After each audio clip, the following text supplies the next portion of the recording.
Carta aos Romanos, capítulo 3. Eu gostaria muito que você abrisse a Bíblia, se tivesse com ela aí. Se não, que tentasse compartilhar com alguém. Ou se não, abrisse apenas o coração e atentasse para o texto. Peço a graça do Senhor para que chegue até o fim com essa mensagem hoje. Ela é extremamente linda. O texto base dessa mensagem é extremamente lindo e traz assim verdades que a gente precisa estar sempre relembrando. E hoje, em especial, entregando o nosso coração ao Senhor para entendê-la mais. Romanos 3, vamos ler comigo. Me acompanhe. Nós vamos até o versículo 26, mas nós vamos passo a passo. Vamos começar. Vamos lá. Capítulo 3, versículo 1. Paulo, o apóstolo, escreve essa carta aos Romanos para uma igreja que ele não tinha conhecido ainda pessoalmente, mas que ele pretendia um dia visitar, e visitou, mas só que foi na prisão, que ele foi a primeira vez em Roma, foi preso por apregoar o cristianismo, a palavra do Senhor. Olha o que diz assim, aqui, ele escrevendo para os romanos, dentre todas as origens, inclusive os judeus que viviam em Roma. Que vantagem há, diz a palavra, em ser judeu? Ou que utilidade há na circuncisão? Para que o mundo, para os judeus, e Paulo era judeu, era dividido em dois grupos. Os judeus, e quem não era judeu chamava de quê? Gentio. Certo? Está entendido? Judeus e gentios. E aí a gente tem esse texto dentro do nosso coração da seguinte maneira. Paulo faz uma pergunta, ele começa com uma pergunta, ele era muito inteligente. E aqui, inspirado pelo Espírito, ele diz, qual é a vantagem de ser judeu? É óbvio que alguns esperavam que talvez ele dissesse, olha, nenhuma vantagem, isso é bobagem, tanto faz ser judeu como paraibano ou cearense, ou o que quer que seja. Mas ele está fazendo essa pergunta para iniciar um argumento muito poderoso. Então, obviamente, em respeito aos irmãos judeus, ele diz, versículo 2, que vantagem? Muita vantagem em todos os sentidos. Principalmente, diz ele, porque aos judeus foram confiadas as palavras de Deus. Amém, irmãos? De todos os povos da terra, Paulo quis dizer, que lá na antiguidade, lá atrás, muito tempo atrás, Deus, estabelece um pacto com uma das nações da terra, aliás, com um homem chamado Abraão. Ele inicia o processo com o velho Abraão, para iniciar ali um povo, do qual viria lá na frente o Messias, Jesus Cristo. Então ele fala, é importante. Aí ele diz, primeiramente, por quê? Porque aos judeus foram confiadas as palavras de Deus, a princípio. Olha que privilégio. Dentre todas as nações da terra, não por critérios de serem bons ou maus, mas pela eleição divina, ele vai e escolhe um povo, para formar um povo, dá a lei dele àquele povo, e começar a estrutura, no decorrer da história, no devir histórico, de um processo de restauração de todas as nações, através da benção de Deus no povo judeu, a partir do povo judeu. Então nós temos aqui o seguinte, ele começa, que vantagem? Tem muitas, principalmente porque os judeus foram confiados às palavras de Deus. Vamos ler o 3 agora. Que importa se alguns deles foram infiéis? Presta atenção aqui, Deus está dizendo assim, que Deus escolheu um povo, mas muitos foram infiéis. Aí ele pergunta, o que é que importa se alguns forem infiéis? Aí ele começa a construir um argumento. Ele diz assim, a sua infidelidade anulará a fidelidade do Senhor?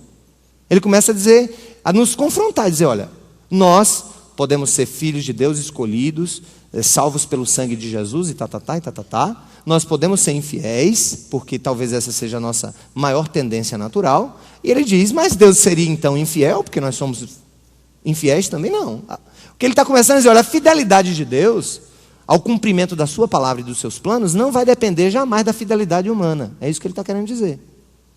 Deus vai completar o seu plano de fidelidade independentemente da nossa fidelidade ou não.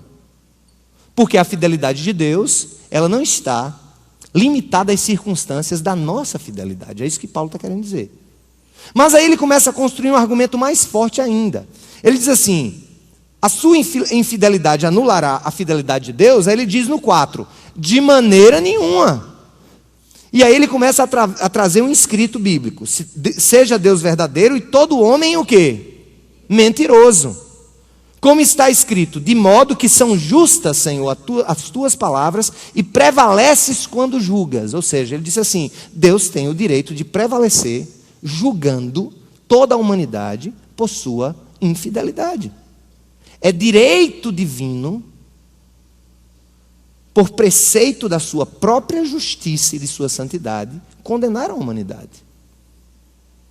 E aí ele vem e começa mais uma vez a fazer algumas comparações. Ele diz assim: olha, quando nós somos injustos, ou quando nós ser injusto diante de Deus, é não estar bem com Deus. Vocês entendem? Ser justo é estar bem com Deus.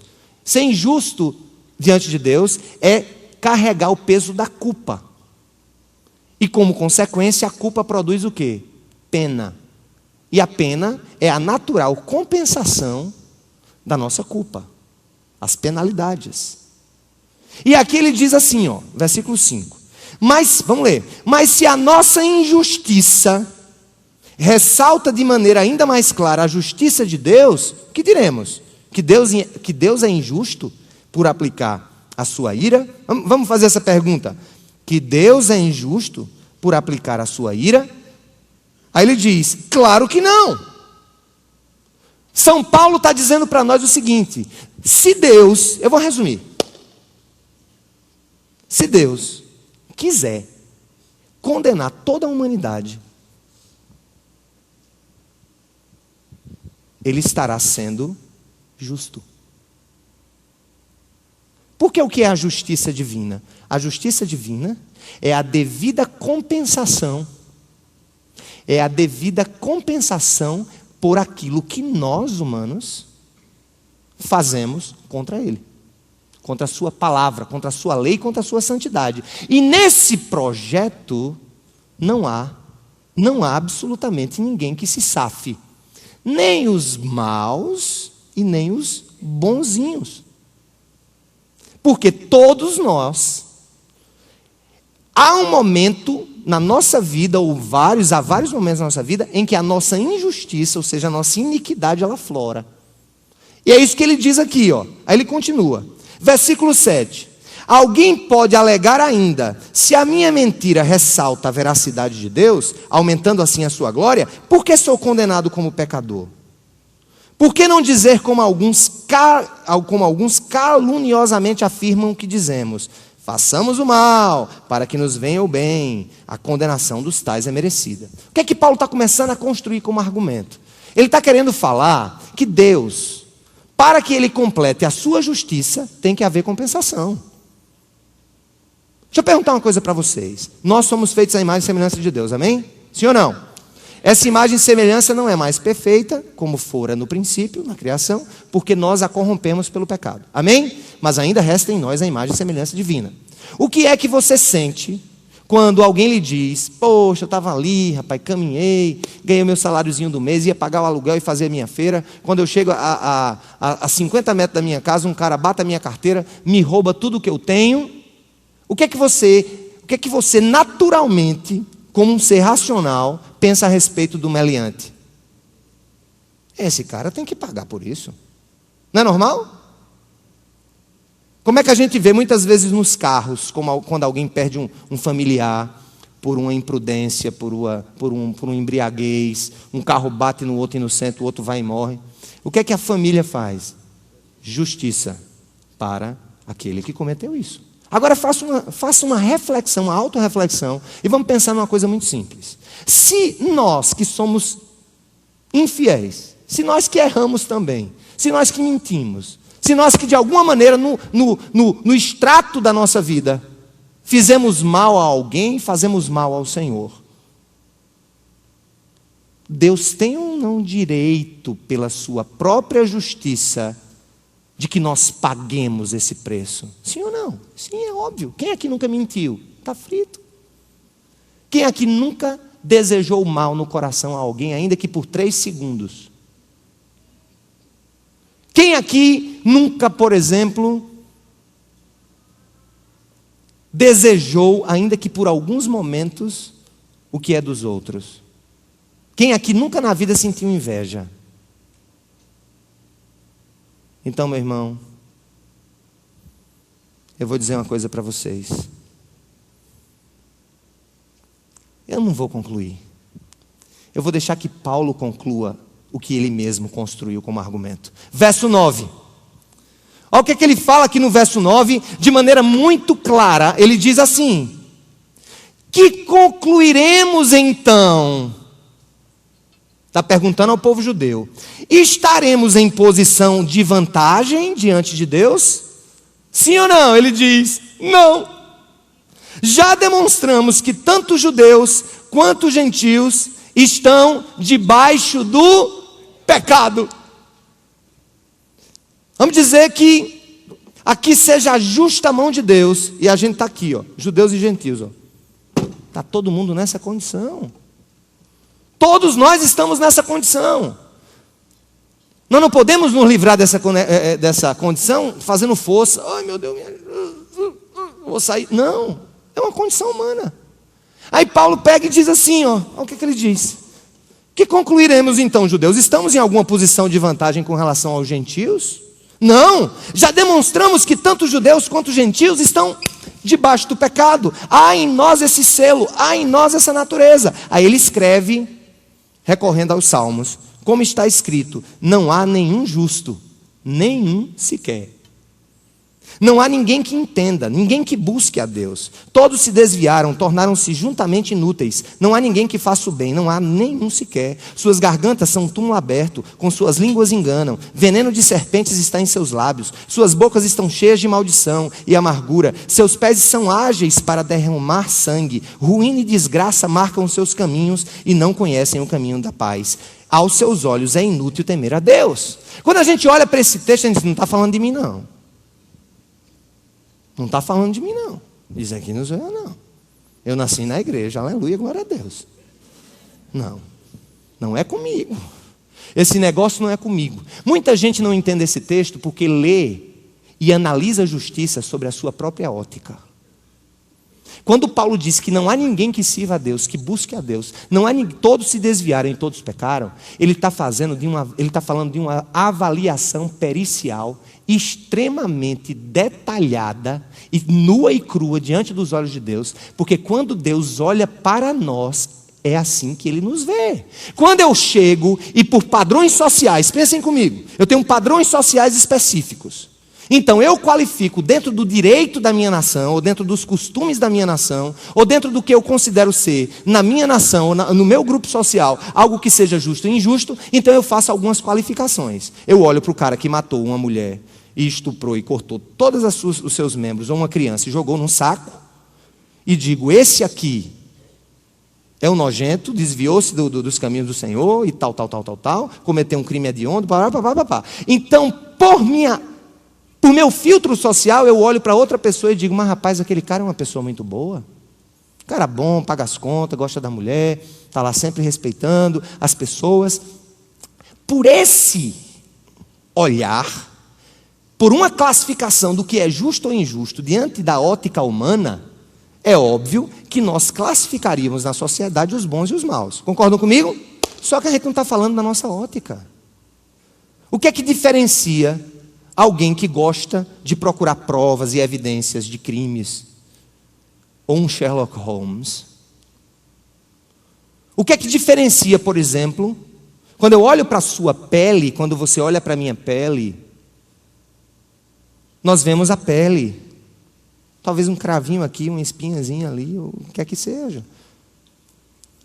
Mas é como se Deus tirasse uma lâmina do nosso coração, uma lâmina finíssima do nosso coração, metaforicamente falando, e colocasse diante das suas lentes amplificadas por sua santidade, poder e justiça, e ali, nessa tez, nesse segmento, nessa parcela da nossa vida que está no microscópio divino, estão claras e evidentes diante dos olhos de Deus, que nem o maníaco do parque, nem o Papa, nem Billy Graham, nem eu e nem você passamos no teste da perfeição, da autenticidade e da perfeita justiça. Então, está todo mundo frito, eu vou para casa que amanhã é segunda-feira. A gente conversa depois. Falou, pessoal. Até mais. Pode ir embora.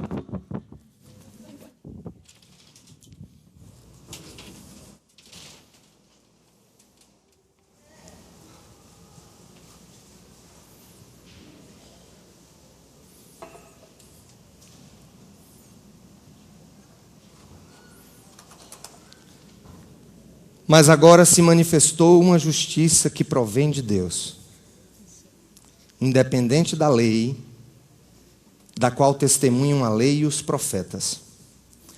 Justiça de Deus mediante a fé em Jesus Cristo, para todos os que creem. Não há distinção, pois todos pecaram e estão destituídos da glória de Deus, sendo justificados gratuitamente por sua graça, por meio da redenção que há em Cristo Jesus. Deus o ofereceu como sacrifício para a propiciação mediante a fé, pelo seu sangue, demonstrando assim a sua justiça. Em sua tolerância, havia deixado impunes os pecados anteriormente cometidos, mas no presente demonstrou a sua justiça, a fim de ser justo e justificador daquele que tem fé em Jesus. Onde está então o motivo de vanglória? É excluído. Baseado em que princípio? No da obediência à lei? Não, mas no princípio da fé. Pois sustentamos que o homem é justificado pela fé, independente da obediência à lei.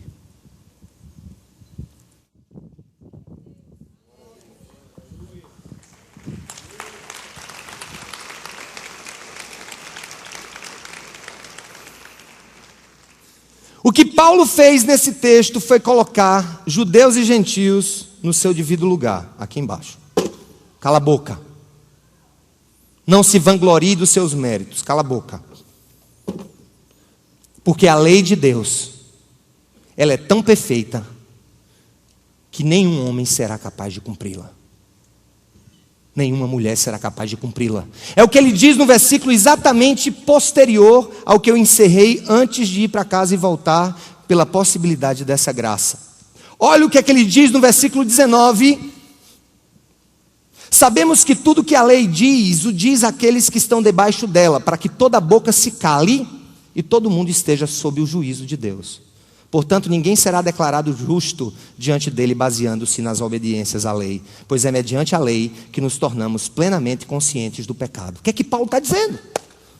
Ele está dizendo para nós assim, olha, tudo que a lei de Deus, ele está falando, gente, de algo que foi concedido aqui.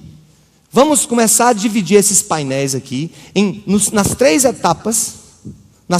etapas da vida humana, da história humana. Aqui nós temos o Velho Testamento, aqui nós temos o chamado de Abraão, aqui nós temos tudo o que aconteceu antes de Cristo, preparando para o grande dia de sua vinda, que encontra-se aqui no meio. Esse painel do meio, então, representa o sacrifício de Jesus na cruz, e aqui, tudo o que aconteceu e acontece depois desse sacrifício. Temos aqui a história antes de Cristo, temos aqui Cristo e temos aqui depois de Cristo. Jesus está ali, não só dividindo a história, mas sendo central no projeto divino. O que é que Paulo então disse da primeira etapa? A etapa em que Deus deu ao povo judeu a sua lei, como Paulo diz lá no início, né? Grande vantagem, receberam a lei de Deus, que bênção, que presente, só não cumpriram. Está aqui a lei. E ele diz uma coisa que me chama a atenção, e deve chamar a nossa atenção, olha. O que é que ele diz? Portanto, ninguém será declarado justo diante dele, baseando-se na obediência a essa lei, pois é mediante a lei que nos tornamos plenamente conscientes do pecado. O que é que ele quis dizer? Quando Deus deu a lei a Moisés, disse, não matarás, não adulterarás. Opa, eita, estou nessa, fui incluído. Não jurarás, não prestarás falso testemunho. Eita, estou lascado. Cumpra isso, cumpra isso, cumpra isso, cumpra isso. Meu Deus, meu Deus, meu Deus, meu Deus. O que foi que a lei fez com a humanidade? Mostrou a sua inabilidade e incapacidade de cumpri-la. E tem gente ainda que está tentando cumprir preceitos de leis religiosas para alcançar a graça de Deus. Tem gente que está pagando por bênçãos, tem gente que está pagando para comprar a Deus. Tem pessoas que estão sendo incentivadas a comprar o favor de Deus. Ou de uma maneira ou de outra. No século XVI, um monge agostiniano chamado Martinho Lutero, ligado à Igreja Católica, à Igreja Una, ele recebe a visita de Theodor Tetzel, um bispo enviado pelo Papa da época. E ele passou por todos os reinos. Eu não sei se vocês sabem, mas o poder da igreja era absoluto até as revoluções, especialmente a Revolução Francesa, que começou a criar a ideia de um Estado livre da interferência da igreja. Quem mandava no mundo mais do que os presidentes, ou aliás os seus reis, era a igreja. Por favor, eu não vou falar mal de nenhuma igreja, porque eu entendo até hoje que a igreja do Senhor é uma só. Invisível, católica, apostólica, não necessariamente romana, mas catolicidade é uma marca da igreja de Jesus. A universalidade, católico significa universal. Pessoas de todas as raças, línguas e nações, de todas as denominações. Ela é apostólica, porque ela foi construída sobre os fundamentos das palavras dos apóstolos. Quando eu exponho a palavra de Paulo, eu estou falando de apostolicidade também, porque ele foi apóstolo encarregado de pregar o evangelho a nós gentios. Tem algum judeu aqui por descendência? Tem? Tem não? Tem algum judeu? Tem algum gentio aqui por descendência? Levanta a mão. Gentio. Meu irmão, se você não levantou nenhuma vez, eu quero dizer, você é descendente do nada. Ou nós somos judeus ou somos gentios, na visão veterotestamentária. Combinado? Aí eu vou perguntar, quem é judeu, levanta a mão. Judeu, gente. Judeu. Quem é gentio, levanta a mão. Vamos fazer uma brincadeira aqui. Tem duas raças que a gente encontra no mundo todo, judeu e cearense. Tem algum cearense aqui? Levanta a mão. Vocês vão representar o povo judeu. Tá bom?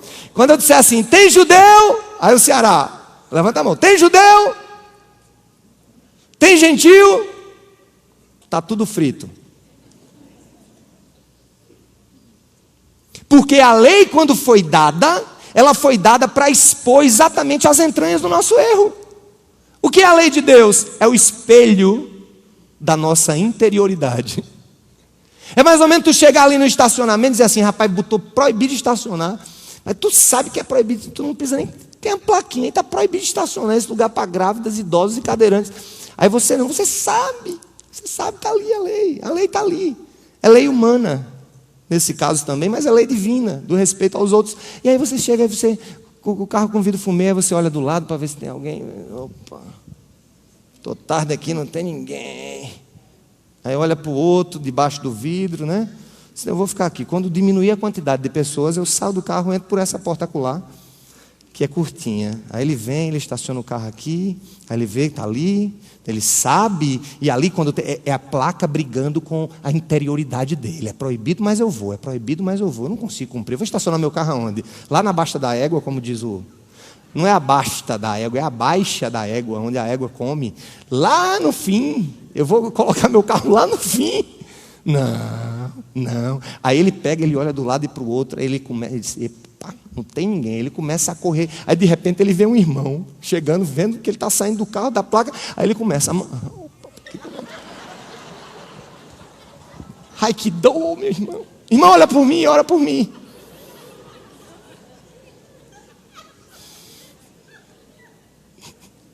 Pode rir, gente.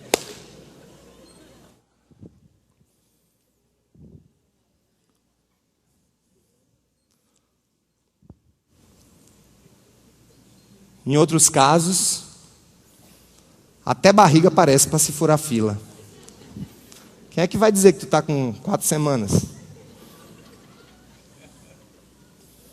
Todo mundo olhando para você e tu...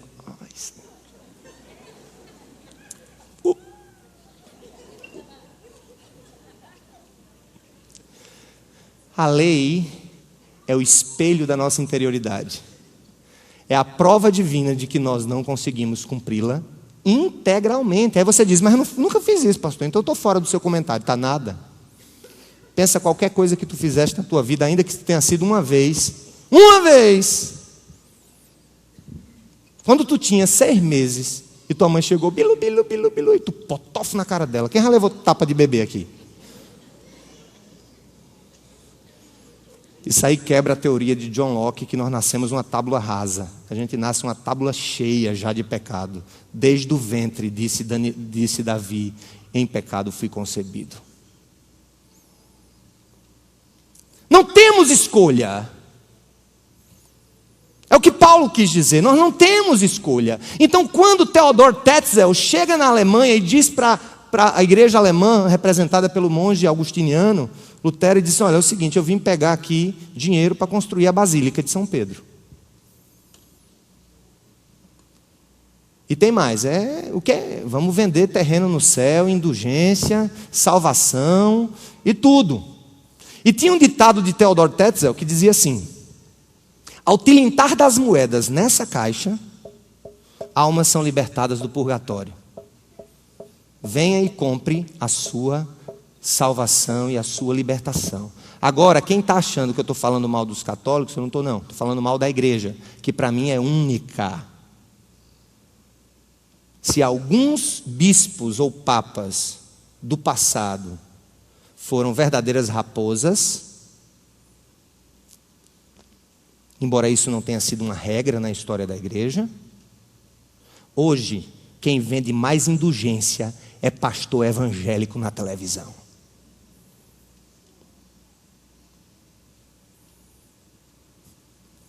Então nós estamos diante desse quadro totalmente assustador, de que a lei revela o nosso pecado, a lei revela nossas entranhas, a lei revela o nosso ser. Aí vem a boa nova no 21. Vamos ver o 21, vamos ler. É o que eu saí lendo aqui no meio de vocês. Vamos ler.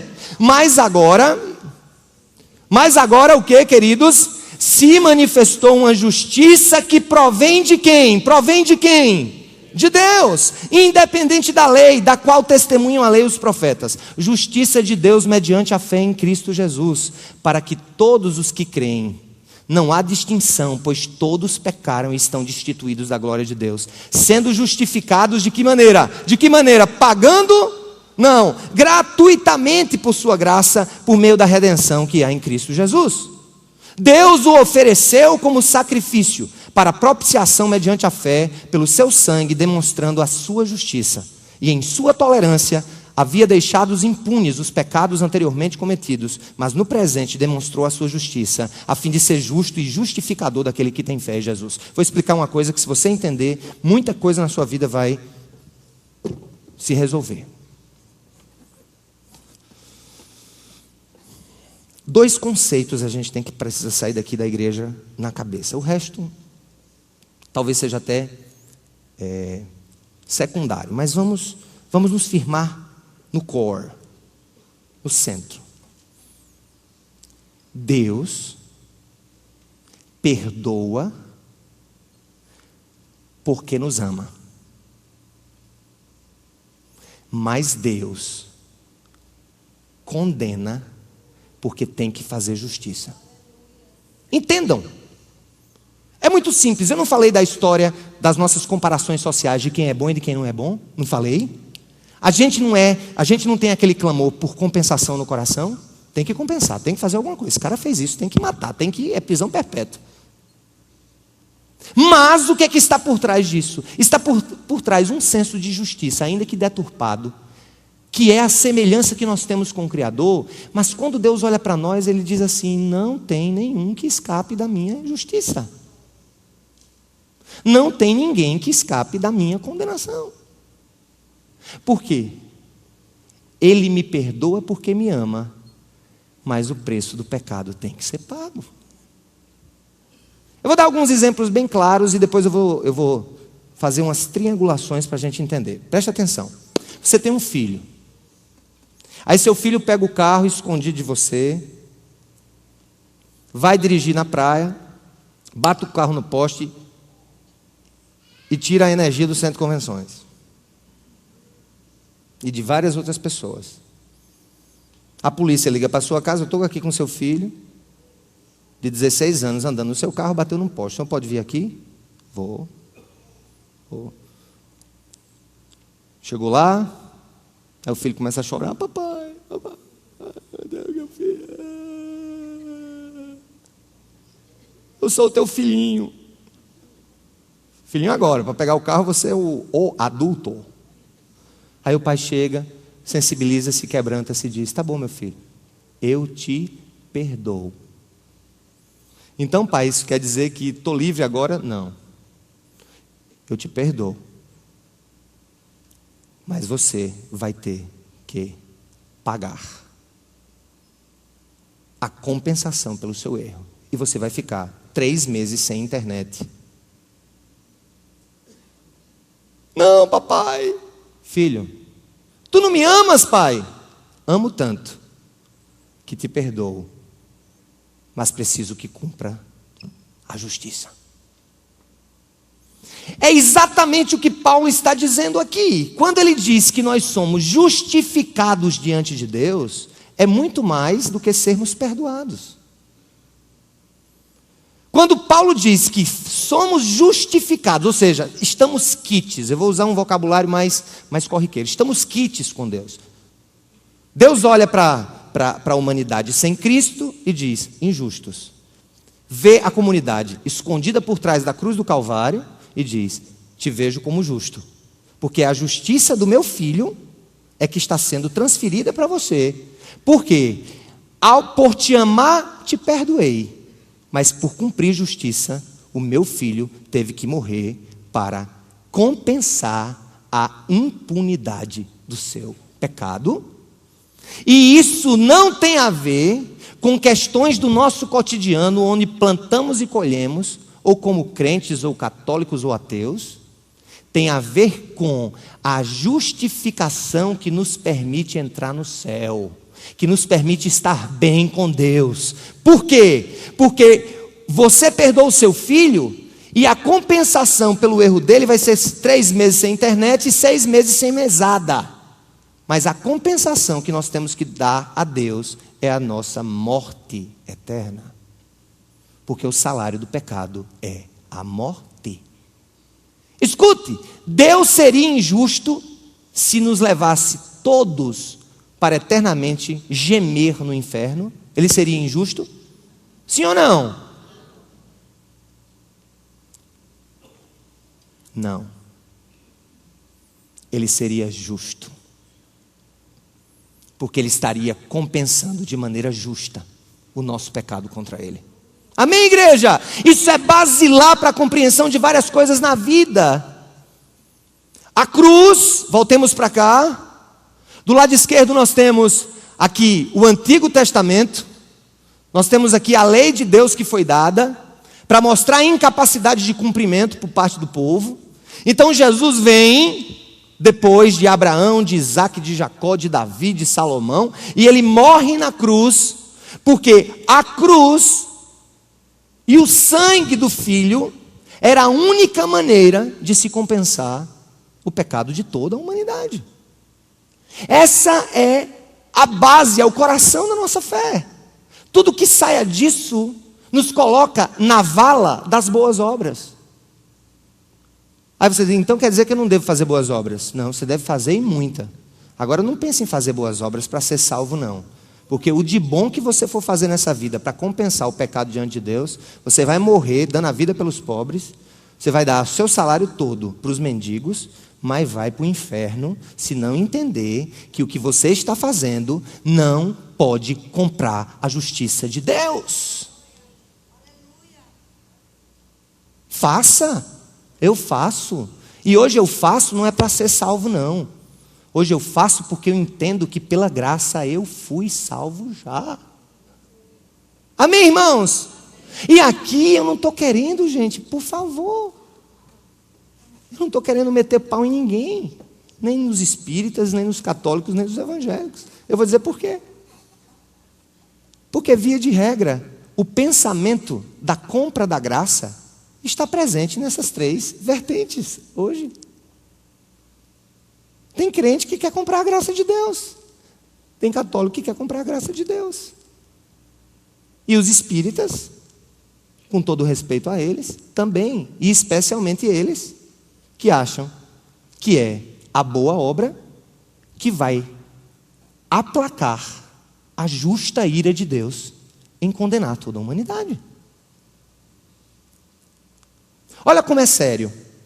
Todas as vezes que eu acho que eu posso, ou pela erudição, ou pela meditação, aí eu vou para, deixa eu passar por várias vertentes, ou pela meditação transcendental, ou pela sopa que eu dou ao pobre lá na lagoa, ou pelos bens, ou pelo dízimo que eu estou dando. Não, eu estou tranquilo, eu estou dando meu dízimo, está tudo em ordem, está tudo ok, estou quites. Escuta.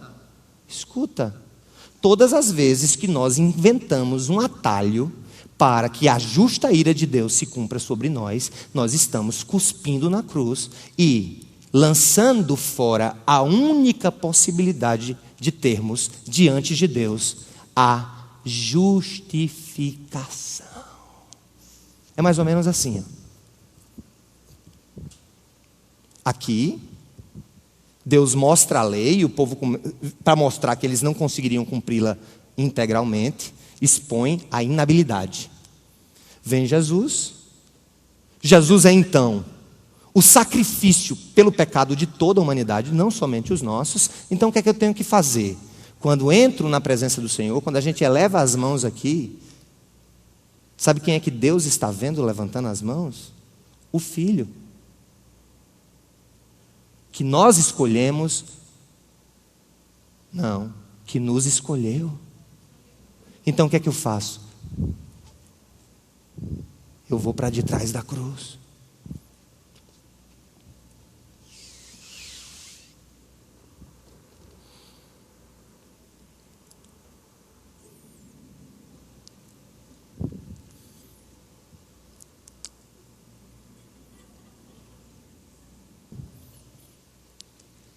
Cristianismo puro e simples. Puro e simples. É esse o projeto do Senhor. Agora vamos aqui fazer uma recapitulação. Aquele primeiro painel representa a humanidade antes ou depois de Cristo? Quando é que a lei foi dada para Moisés, sendo Israel a nação que recebeu as leis justas de Deus? Me diga uma coisa, quando Deus deu a lei para os judeus, Deus esperava que os judeus a cumprissem? Então o que é que Deus queria fazer ao dar a lei? Faça isso, faça aquilo, tal. Queria expor no espelho a inabilidade, a incapacidade deles de cumprir. Quer um exemplo? Pensa em 3 grandes homens da Bíblia do Velho Testamento. Vamos citar 3. Abraão, Moisés, lá na frente, e depois Davi e Salomão. Vamos para 4. Pegar a sua indicação. 4. Abraão, que recebe o chamado para iniciar uma nova nação. Moisés, que é o legislador que recebe as tábuas da lei. Davi, que é o rei que lidera teocraticamente a nação de Israel. E Salomão, seu filho. São 4 figuras que, quando saltam aos nossos olhos, a gente diz, grandes homens de Deus. Agora deixa eu dizer uma coisa. Abraão, grande homem de Deus. Abraão, duvidor das bênçãos de Deus, deitou-se com a escrava dele, engravidou a escrava para suscitar a sua descendência e não acreditar que a sua esposa Sara pudesse engravidar. Nasce então Ismael, o pai dos árabes.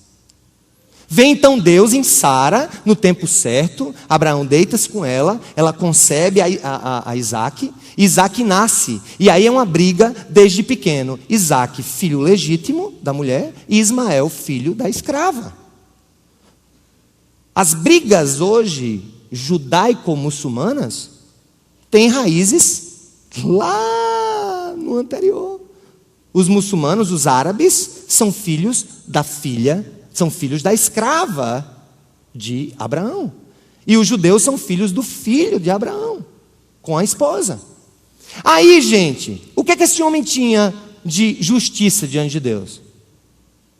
Pessoalmente, nada. E Moisés? Moisés duvidou de Deus, pediu para Deus escolher outro, porque ele se sentia gago.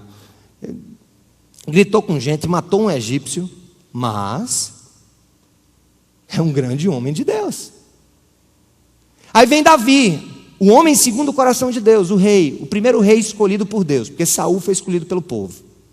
Então o primeiro rei escolhido por Deus é Davi. Davi começou até bem, um dia estava em casa sem fazer nada, cuidado com a preguiça, que é a porta do adultério e das coisas ruins na cabeça. Estava lá em casa brincando de rei, né, na varanda, oh, coisa linda, meu reino. Aí vi uma mulher tomando banho assim. Não sei se a mulher estava tomando banho para ser vista ou se ele conseguiu ver a mulher tomando banho, porque a mulher foi displicente. Não importa. Traz aquela mulher aqui para casa, que eu quero bater um papo com ela. Vamos falar da realeza. Deitou-se com a mulher, casada, adulterou com aquela mulher e depois pediu para que o marido dela fosse colocado na linha de frente nas batalhas que estavam acontecendo, para que ele fosse morto pelo exército inimigo, e assim foi. Davi tem méritos? Nenhum. E por que você acha que tem? E por que tem tanta gente cheia de si? Porque tem tanto religioso que confia nas suas quermesses, preces, vigílias e dízimos. E nas suas labachuricântares. Nas expressões de suas espiritualidades. O que está aniquilado no projeto do Evangelho é qualquer possibilidade em que eu, conhecendo o que agrada a Deus, consiga fazer totalmente e cumprir totalmente as requisições de um Deus santo, puro e soberano. Aí, gente, eu quero agora perguntar uma coisa para vocês. Quando o povo pecava, então, no Velho Testamento, o que é que Deus fazia? Deus estabeleceu a lei moral, mas estabeleceu também uma lei cerimonial, e que em alguns pontos da lei cerimonial, as pessoas ofereciam animais e sacrifícios de animais para compensar o descumprimento da lei moral, certo? Não era assim? Olha, pecou e fez isso, para cada tipo de pecado, para cada categoria de pecado, tinha uma compensação, tinha uma retribuição, tinha algo que tinha que ser derramado, tinha um sangue que tinha que ser derramado. E aí, talvez você não entenda quando você abre o Velho Testamento e você diz assim, mas peraí, Jesus não tinha vindo, Abraão não conheceu Jesus, Abraão esperava o Messias, mas não o conheceu, não o viu. O povo de Israel também. Então quer dizer que Deus, na hora que nessa primeira fase o povo ia no templo, ou ia no tabernáculo a princípio, oferecer animais, ali estava se resolvendo o problema da justa compensação da ira de Deus? Alguns pensam que tinha e que estava, não estava.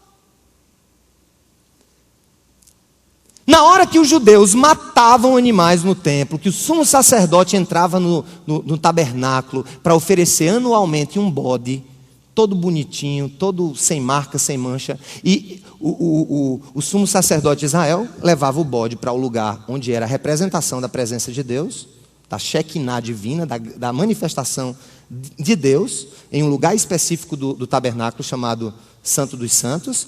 O sumo sacerdote de Israel colocava a mão em cima do bode, uma vez por ano, colocava a mão em cima do bode, simbolicamente para Deus, mas para ele verdadeiramente, ele passava os pecados do povo de Israel todo para o bode, e depois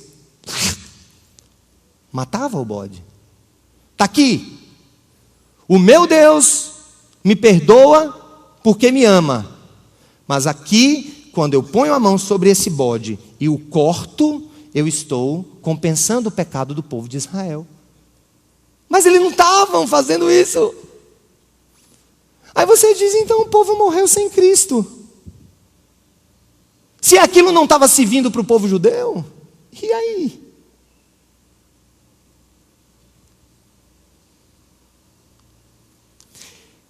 É aí que Paulo nos dá um ensinamento que nos faz encerrar a mensagem de hoje. Olha o que ele diz. Vamos lá.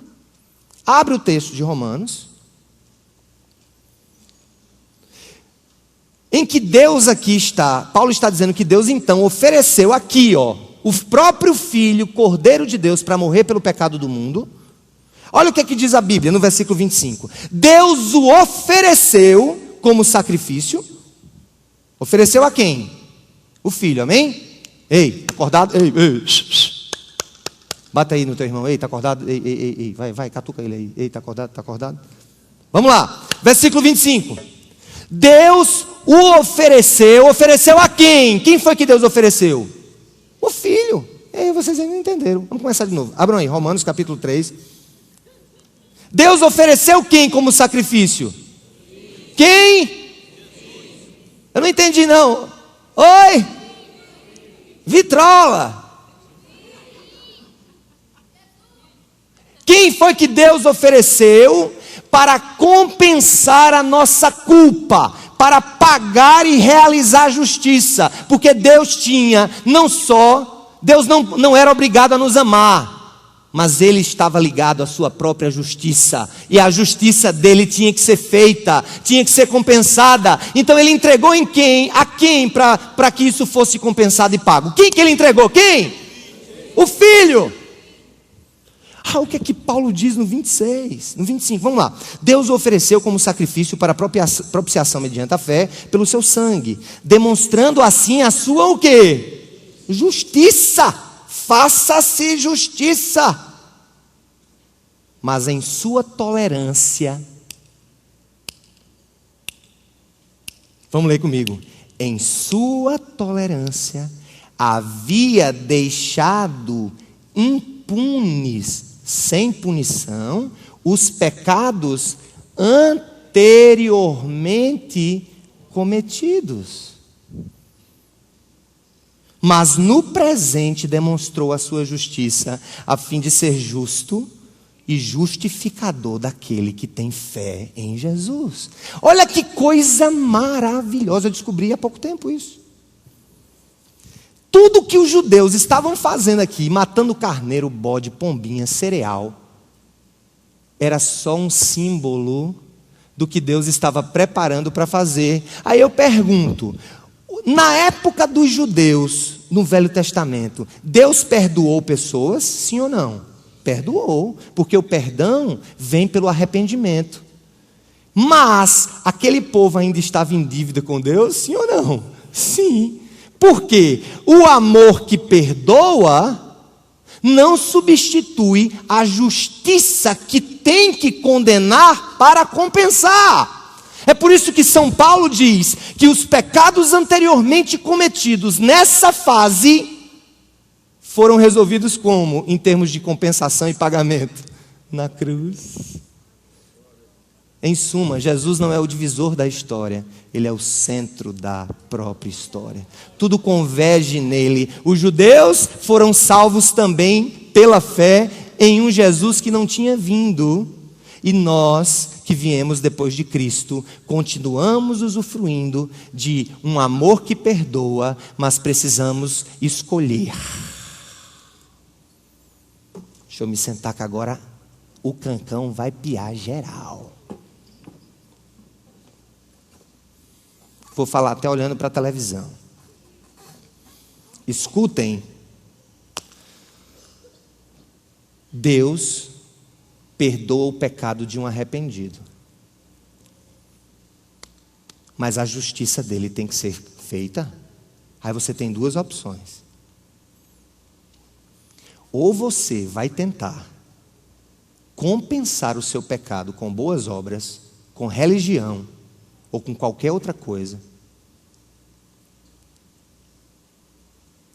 Ou você vai escolher o único caminho para resolver a parada do pecado.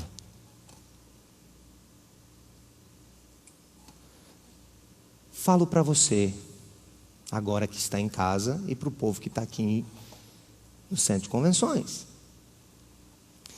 Deus ama você, e a mim também. E a Bíblia diz que Ele nos amou de tal maneira que mandou o seu Filho único para que todo aquele que nele crê não pereça, mas tenha a vida eterna. Mas eu vou dizer uma coisa para você.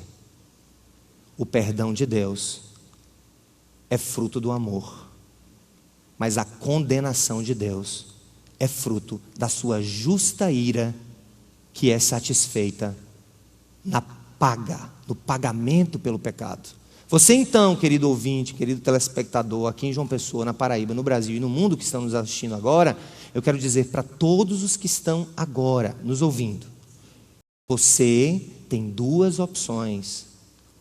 Uma te levará para o inferno, mesmo sendo um bom homem nos padrões sociais, mesmo sendo uma boa esposa nos padrões sociais. Não tente comprar a salvação divina com as suas obras. Mas você tem uma segunda opção. Ao invés de tentar tocar o céu por suas obras, receba a mão que do céu desceu para te levar para o céu. Estamos entendidos, sim ou não, igreja? Sim. Agora eu vou discorrer sobre o último problema da nossa noite. Tudo bem. Tem muito malandro no corpo de Cristo que diz assim: ô pastor, é tão simples, eu precisava ouvir que Deus fez isso por mim.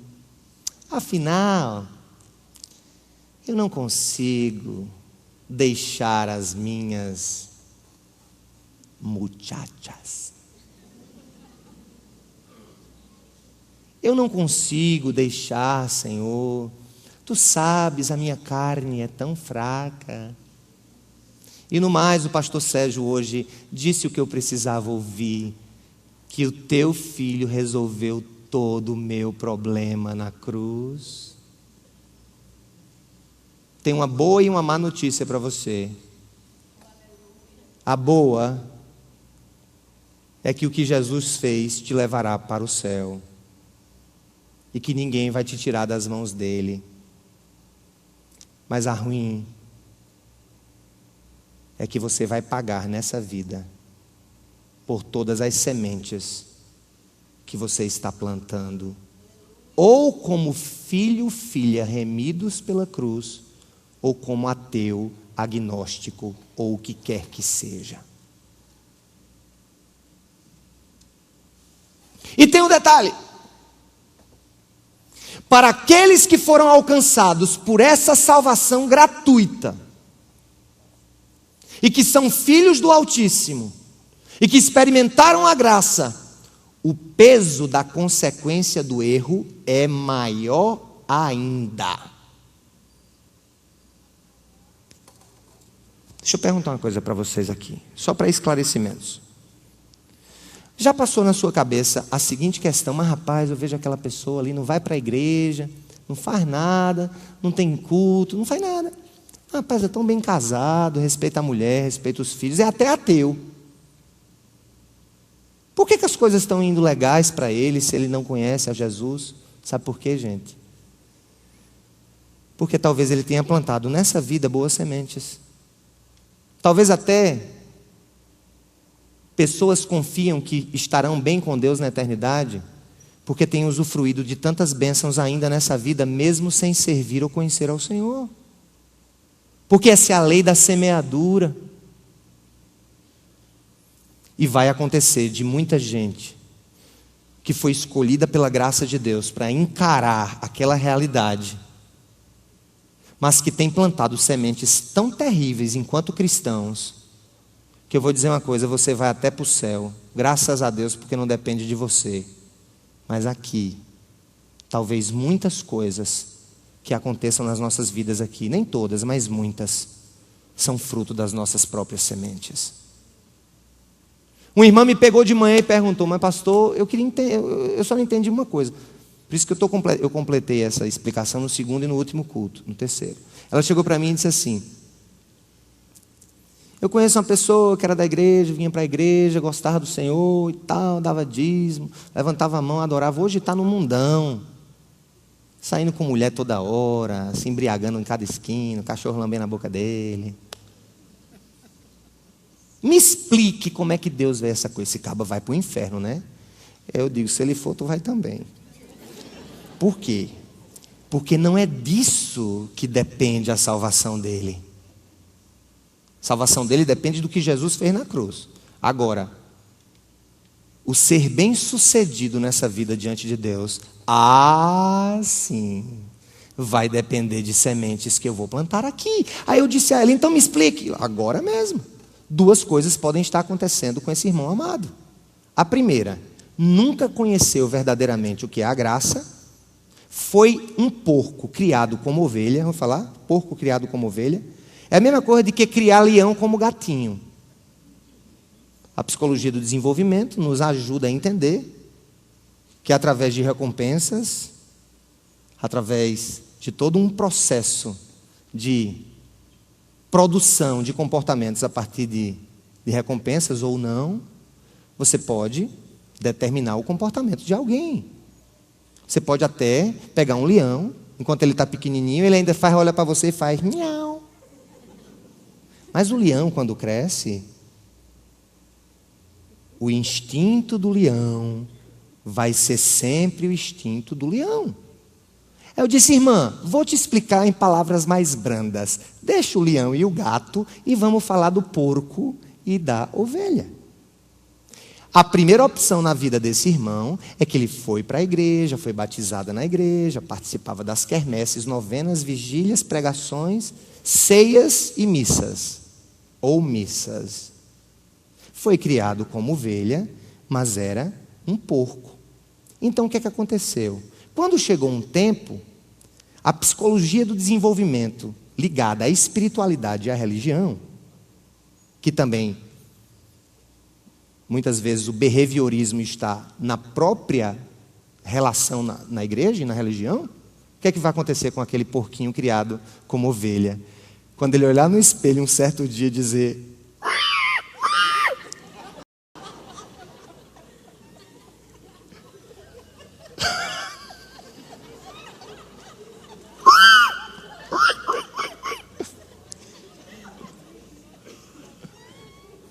Ele vai para onde?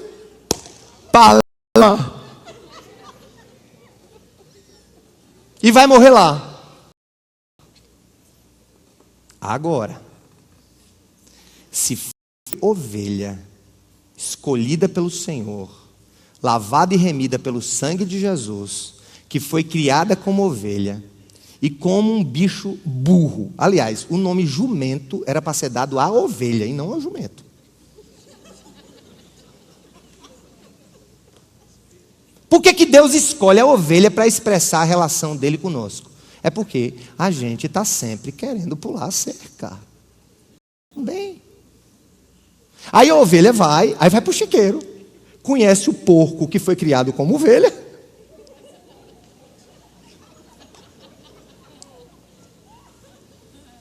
Aí começa o discurso. Bé! E sabe o que acontece? O porco ensina a ovelha a fazer como ele. Pega aí uma merdinha para tu também.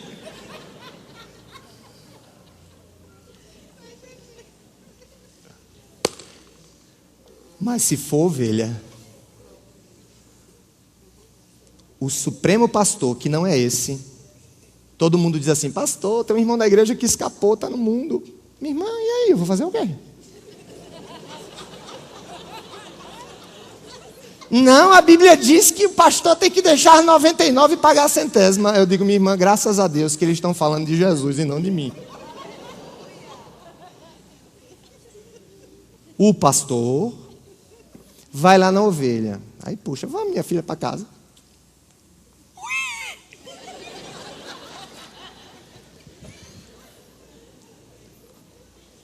Bora minha filha para casa.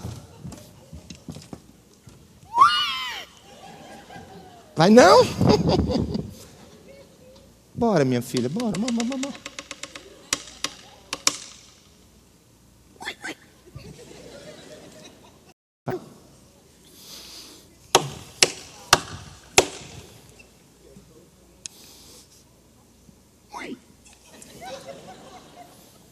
Então bora.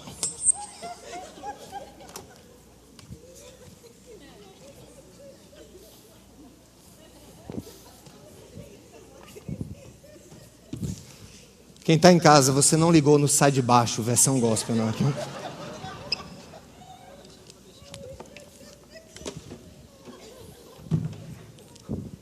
Entenderam? Porque a salvação é pela graça. Mas Deus reserva bênçãos nessa vida para os obedientes. O porquinho, com carinha de ovelha, se arrepende hoje,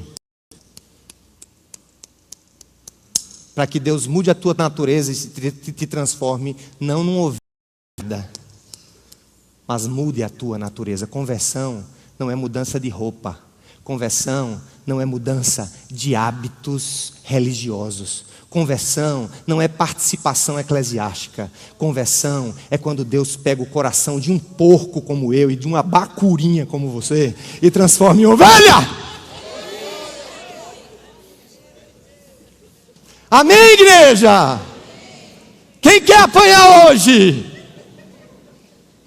Deus me livre, isso eu não vou dar não. Eu nem vou buscar a centésima, nem dou em ninguém. Quem vai buscar é Jesus. Então pare de emocionalismos e colocando sobre pessoas uma carga que elas não têm como suportar. Eu que me cuide para eu não fazer.